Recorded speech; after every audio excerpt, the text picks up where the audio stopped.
Hi, welcome to Mouni Civil Academy. Today topic is curing. What is mean by curing? What are the types in curing? First இப்போ நம்ம பார்த்தீங்கன்னா பில்டிங்கில் புதுசாக நம்ம concrete போட்டிருப்போம், slab case பண்ணியிருப்போம், footing concrete, காலம் concrete, next black work, plastering. நம்ம சிமெண்ட்டை யூஸ் பண்ணி ஏதாச்சும் ஒரு காங்க்ரீட்டோ ஆர் மாட்டர் நம்ம மிக்ஸ் பண்ணியிருந்தாலோ அது மிக்ஸ் பண்ணி நம்ம ப்ளேஸ் பண்ணியிருப்போம். அடுத்த நாள் வந்து நம்ம க்யூரிங் பண்ணுவோம். ஃபார் எக்ஸாம்பிள் இப்போ ஸ்லாப் வந்து 7 days ஆர் 14 days நம்ம க்யூரிங் பண்ணுவோம். இப்போ ஃபார் எக்ஸாம்பிள் நம்ம காங்க்ரீட் போட்டு க்யூப் டெஸ்ட் பண்ணுவோம். அந்த க்யூப் டெஸ்ட்டு ஃப்ரம் டே 1லேருந்து டே 28 வரை நம்ம க்யூரிங் பண்ணுவோம். ஏன்னா 7 days test, 14 days test, 28 days compressive strength வந்து நம்ம செக் பண்ணுவோம். சேம் அதே போல் நம்ம பிளாக் ஒர்க் பண்ணும் போதும் சாலிட் பிளாக், ஹாலோ பிளாக்ஸ் நமக்கு பிளாக் ஒர்க் பண்ணும்போது நம்ம நெக்ஸ்ட் 7 daysக்கு நம்ம க்யூரிங் பண்ணுவோம். அந்த பிளாக் ஒர்க்குக்கு பிளாஸ்டிங் நம்ம பண்ணுவோம். பிளாஸ்டிங் ஆன பிறகும் எக்ஸ்டர்னல் பிளாஸ்டிங், எக்ஸ்டர்னல் பிளாஸ்டிங் எங்கே இருந்தாலும் நம்ம 7 daysக்கு நம்ம க்யூரிங் பண்ணி ஆகணும். அப்படி க்யூரிங் பண்ணும் போது தான் அந்த வால் ஆர் காங்க்ரீட் அதோட ஸ்ட்ரென்த் வந்து அச்சீவ் ஆகும். அப்படி நம்ம க்யூரிங் பண்ணாமல் இருக்கும் போது அந்த காங்க்ரீட்டில் கிராக் வரும், வால்ஸ்லையும் கிராக் வரும். அந்த காங்க்ரீட் வந்து அந்த கம்ப்ரசிவ் ஸ்ட்ரென்த் அச்சீவ் ஆகாது. அந்த பிளாஸ்டிங் நம்ம பண்ணியிருப்போம், அந்த பிளாக் ஒர்க் பண்ணியிருப்போம், அங்கேயும் வந்து கிராக் எல்லாம் ஃபார்ம் ஆகும். சும்மா போயிட்டு நம்ம அந்த வாலில் நம்ம டச் பண்ணவே அந்த மாட்டர்ஸ் எல்லாம் அப்படியே கீழே வர ஆரம்பிக்கும். அந்த பிளாக் டு பிளாக் வந்து இருக்க சிமெண்ட் மாட் வந்து நம்ம க்யூரிங் பண்ணால் மட்டும்தான் அந்த அட்ஜஸ்டன்ட்டில் இருக்க பிளாக்ஸ் வந்து ஹோல்டு பண்ணோம், ஸ்டிஃபாக இருக்கும், ஸ்ட்ராங்காக இருக்கும். ஆர் அதர்வைஸ் அந்த பிளாக் ஒர்க்குக்கு வந்து ஸ்ட்ரென்த் இருக்காது.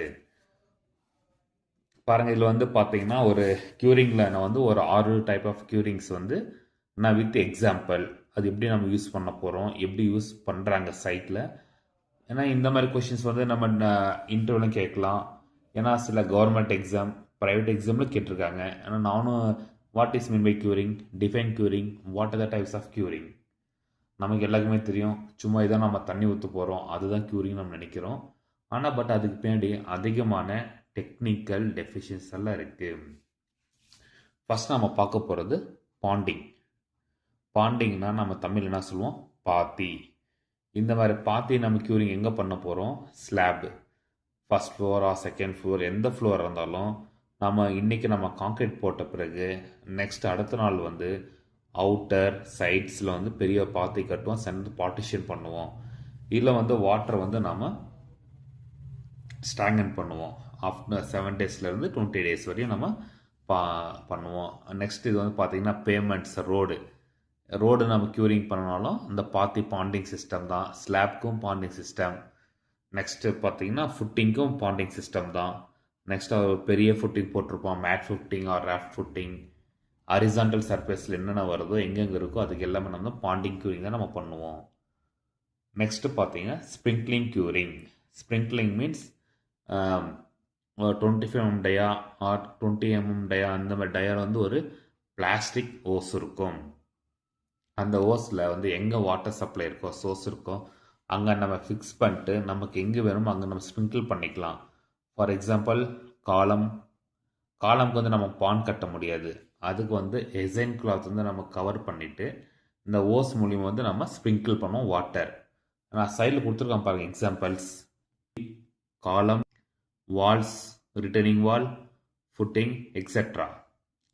எங்கெங்கே வந்து வெர்டிக்கல் சர்ஃபேஸ் இருக்கோ அதுக்கு எல்லாமே வந்து நம்ம ஸ்ப்ரிங்கிள் தான் நம்ம பண்ணுவோம். நெக்ஸ்ட்டு வெட் கவரிங்ஸ் க்யூரிங். இந்த வெட் க்யூரிங்கில் பார்த்தீங்கன்னா கண்டினியூஸாக வெட்டாக இருக்கும். ஃபார் எக்ஸாம்பிள் இந்த கன்னி பேக்னு அந்த ஒரு காஃபி கலரில் வரும் பாருங்கள், கன்னி பேக்ஸ். அது வந்து நம்ம காலமோட எவ்வளோ ஹைட் இருக்கோ அந்த ஹைட்டில் ஃப்ரம் டாப் டு பாட்டம் வரையும் நம்ம அப்படியே ரோல் பண்ணிட்டு நம்ம டைப் பண்ணிட்டு இந்த க்யூரிங் பண்ணால் சம் ஹவர்ஸ்க்கு வந்து வெட்டவே இருக்கும். இது வந்து நம்ம பீம்க்கும் பண்ணலாம். Beam means outer sides of the building. Next இன்னொரு மெட்டீரியலுக்கு பாருங்கள், பர்லேப் அப்படின்னு என்ன, ஜூட் கிளாத் அதில் மேனுஃபேக்சர் பண்ணுறது தான் பர்லேப். நம்ம மோஸ்ட்டாக வந்து நம்ம கன்னி பேக் தான் யூஸ் பண்ணுறோம் எல்லா பில்டிங்ஸ்லையும். Next membrane curing. இதுவும் ஒரு டைப் ஆஃப் த க்யூரிங்ஸ். நாம் இந்த பாண்டிங் க்யூரிங், ஸ்ப்ரிங்க்லிங் க்யூரிங், வெட் க்யூரிங் எல்லாம் நாம் டே பை டே நம்ம பார்த்துட்டு தான் இருக்கோம். ஆனால் இந்த மெம்பரன்ஸ் க்யூரிங் வந்து பார்த்திங்கன்னா சம் அட்வான்ஸ்டு. இது வந்து பார்த்திங்கன்னா பிளாஸ்டிக் ஷீட்டு போட்டு நம்ம கவர் பண்ணலாம், water proofing paper, next curing compounds. இந்த மூணுமே வந்து நம்ம க்யூரிங் பண்ணுற எங்கே அந்த ஆப்ஜெக்ட் இருக்கோ தண்ணி ஊற்றிட்டு அது மேலே இது நம்ம எல்லாம் ப்ளேஸ் பண்ணால் வந்து நம்ம சேவ் பண்ணலாம். இது எங்கெங்கே யூஸ் பண்ணுறோம் பார்த்திங்கன்னா லார்ஜ் ஏரியாஸ், பெரிய surface concrete area, next pavement means இந்த roads, next industrial floor, next remote ஏரியாவில் வந்து பார்த்திங்கன்னா சோர்சஸ் ஆஃப் வாட்டர் வந்து அவ்வளோ சீக்கிரம் இல்லைன்னு சொல்லும் போது நாம் இந்த டைப் ஆஃப் மெம்பரன்ஸ் க்யூரிங் நம்ம யூஸ் பண்ணால் நமக்கு வாட்டரும் சேவ் ஆகும், அந்த ஸ்ட்ரென்த்தை நம்ம அச்சீவ் பண்ணலாம், வாட்டர் டிமாண்ட் இருக்காது. நெக்ஸ்ட் நம்ம பார்க்க போகிறது curing compounds. Curing compound means இது ஒரு டைப் ஆஃப் எல்லாமே கெமிக்கல்ஸ் தாங்க. Spraying liquid wax. நம்ம க்யூரிங் பண்ண பிறகு அதுக்கு மேலே வந்து இந்த லிக்விட் வேக்ஸ் வந்து ஸ்ப்ரே பண்ணிடுவாங்க, அதுலேருந்து எவாப்ரேட் ஆகாது. Next ACR YLSC or click, இது ஒரு type of compound. Next resin based chemical form tight seal over hard concrete. அந்த ஹார்ட் கான்க்ரீட்டுக்கு மேலே இந்த ரெசன் பேஸ்டு கெமிக்கல் வந்து டைட்டாக சீல் பண்ணிவிடுவாங்க. அது சீல் பண்ண பிறகு அந்த வாட்டர்ஸ் எல்லாம் வந்து எவாப்ரேட் ஆகாது. நெக்ஸ்ட் பார்த்தீங்கன்னா formwork retention. For example இப்போ ஏதாச்சும் ஒரு ஃபுட்டிங் இருக்குது, அந்த ஃபுட்டிங் வந்து 4 சைட்ஸ் வந்து ஃபார்மர் பண்ணியிருப்பாங்க, அந்த ஃபார்மருக்கு வந்து நம்ம ரிமூவ் பண்ண மாட்டாங்க. ஏன்னா அந்த வாட்டரை அந்த தண்ணியை நம்ம அதில் போட்ட பிறகு அந்த 4 சைட்லேருந்து வெளியே எங்கேயுமே கீழே போகாது. அப்படியே நம்ம க்யூரிங் பண்ணலாம். ஃபுட்டிங்ஸ் ஆர் நம்ம ஸ்லாப் கான்க்ரீட் பண்ணியிருப்போம், அந்த ஸ்லாப் அவுட்டர் சைட்ஸ் வந்து அவுட்டர் பீம்ஸ் எல்லாம் இருக்கும், அங்கேயே இருக்க அந்த போர்டெல்லாம் வந்து ஃபார்முக்கு வந்து நம்ம ஓப்பன் பண்ணாமல் இருந்தால் இந்த மாதிரி தண்ணி வந்து அப்படியே நம்ம அங்கேயே நம்ம ஸ்டோர் பண்ணிக்கலாம். Form of retention. நெக்ஸ்ட்டு பார்த்தீங்கன்னா க்யூரிங் டைம்.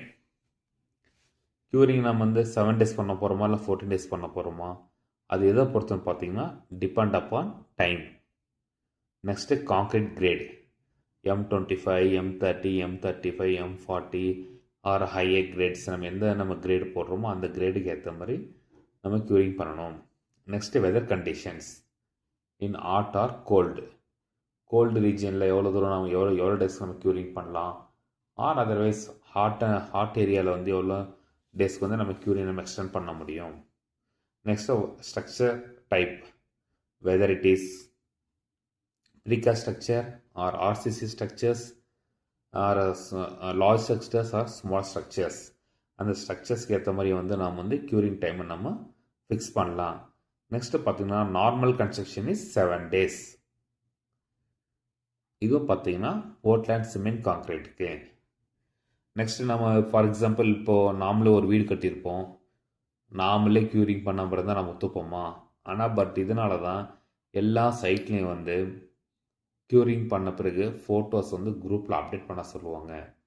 க்யூப் வந்து ரிஜிஸ்டர் நம்ம வந்து மெயின்டைன் பண்ணணும், மார்னிங், ஆஃப்டர்நூன், ஈவினிங். என்னுடைய சைட்டில் பார்த்தீங்கன்னா 3 நேரம் வந்து க்யூரிங் நாங்கள் பண்ணிட்டு தான் இருக்கோம். அது வந்து பார்த்தீங்கன்னா இது காலம் இருந்தாலும் சரி, ரிட்டர்னிங் வால், ராஃப்ட், ஃபுட்டிங்ஸ், இதெல்லாம் நம்ம க்யூரிங் பண்ணணும். இப்போ நம்ம வீட்டுக்கு நம்ம க்யூரிங் பண்ண முன்னாடி நம்ம சும்மா விடுவோமா? அப்படி விட்டால் என்னென்ன பிரச்சனை நடக்கும், what are the problems will develop when there is no curing in the buildings.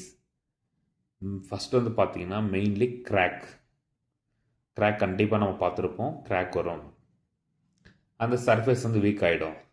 இப்போ வாலில் நம்ம க்யூரிங் பண்ணாமல் இருக்கும்போது ஜஸ்ட் ஏதாச்சும் ஒரு நம்ம கையை வச்சு தேய்ச்சாலோ ஆர் அதர்வைஸ் ஏதாச்சும் ஒரு சின்ன மெட்டீரியல் வச்சு நம்ம ஸ்க்ராட்ச் பண்ணாலோ அந்த மோட்டர்லாம் வெளியே வந்துடும், because due to lack of curing.